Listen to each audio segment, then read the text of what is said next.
Hello, my brothers and sisters on the Dragon's Path. My name is Tim Heijen and I believe in dragons. I often tell you a lot about Tiamat, the first dragon goddess and the mother of all dragons. But in fact, there was also a male counterpart of Tiamat. I talk about him less because actually this is not my main dragon god. It was actually Tiamat, the dark side of the two, that woken me up. And I said dark side, but yeah, it's also a light creator. Um, the story of Pangu is a bit different than Tiamat. You have to know something in the beginning. There was only the void. The void, that means that there was only one dragon god entirely in the beginning of the existence. And that was Leviathan, because he was the lord of the void. And so everything that happened there, it was on his behalf and his approval. So everything was guarded by him. But in fact, it was only the void. So, and then, like science already determined, the Big Bang happened. The Big Bang, and out of this Big Bang, um, so the planets became a whole, and so there was also one thing that came out of this Big Bang, and that was an egg and it was both a light and dark color that the egg had, and so it traveled throughout the void to land on a place that is now being called Earth. So it was all chaos. It was all something that where life is not possible. So he landed there, and so the egg cracked, and out of it came a dragon. And this dragon came, this looked up and saw all of this chaos on of this planet, and he had enough godlike power. He was actually a god, that he said, "Oh, I can create a balance here. I can do this. I can create something that makes that the element Earth made actually." So he created the mountains. He created everything that needed to be created for the moment that he was going to die. So all of these years, all of these millions of years, he created all of these rock formations and the earth, and so he made the soil like it is now.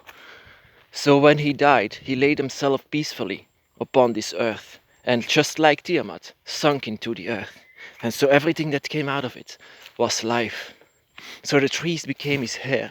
The animals were the beings that were living on his skin. So it evolved into this.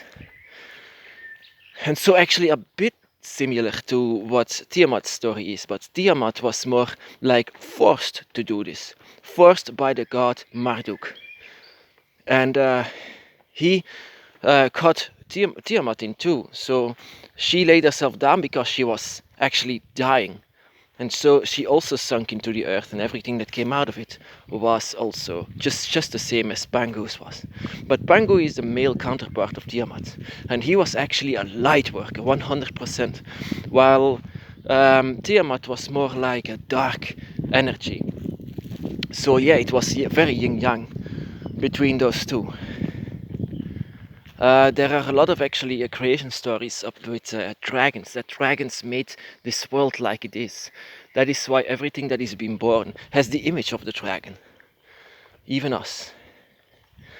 And so, yeah, like I said, Pangu was the light worker, and so he wanted 100% that life was being made here, while Tiamat, she made life for her children, her dragons, the serpents, but she wasn't planning to create life like humanity or things like that.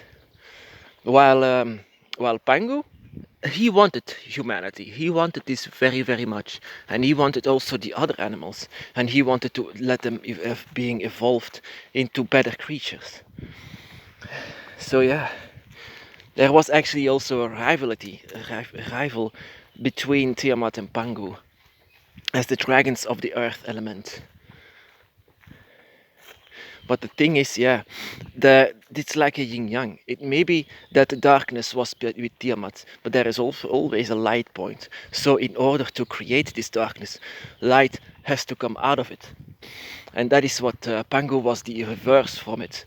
He wanted to create light with sometimes a dark moment. Yeah, like I said, children of Tiamat are very how shall I say it, helpful for the ones who don't have a voice, while the children of Pangu, uh, they actually said, yeah, it's a way of life. You don't have to, you don't need to have a hand into this. Yeah, so there's also a different personality with the children of Pangu, but it's from the same earth element. That is what I'm trying to say, that the earth element is 100% both energies equally strong. So yes, Pangu, I have a lot of respect for this dragon. He was actually, yeah, like I said, the second one after Leviathan. Leviathan, he always must have been there. He's actually not a creation out of the Big Bang or something else. He's the eldest one. That is why he says to us, why that we can go through the Dragon's Gate and that we can travel through the void. He's actually the one with authority. Tiamat and Pangu have authority over this earth and earthbound elements. That is way smaller, of course, but yeah, this is why it's being called earth elements. So this is actually what they are. Uh, yeah, but Leviathan, he's much more older, wiser.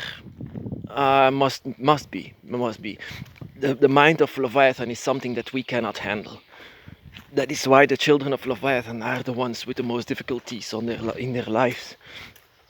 If Tiamat is just bound to this earth, so we have to, or Pangu, the only thing that children of them need to do is to find the secrets of the earth and the existence where we live in, where around the energies of both dragon gods. So yes, to tell you a little bit of a story of how it came, of course, and yeah, you have to take this with a pinch of salt, of course, that humanity was made out of clay because Pangu felt himself lonely, so he needed. No, of course not. That is just something made up after it, because we all know that the first beings on this earth were dinosaurs, very similar to what dragons are. And so yeah, my brothers and sisters, be blessed.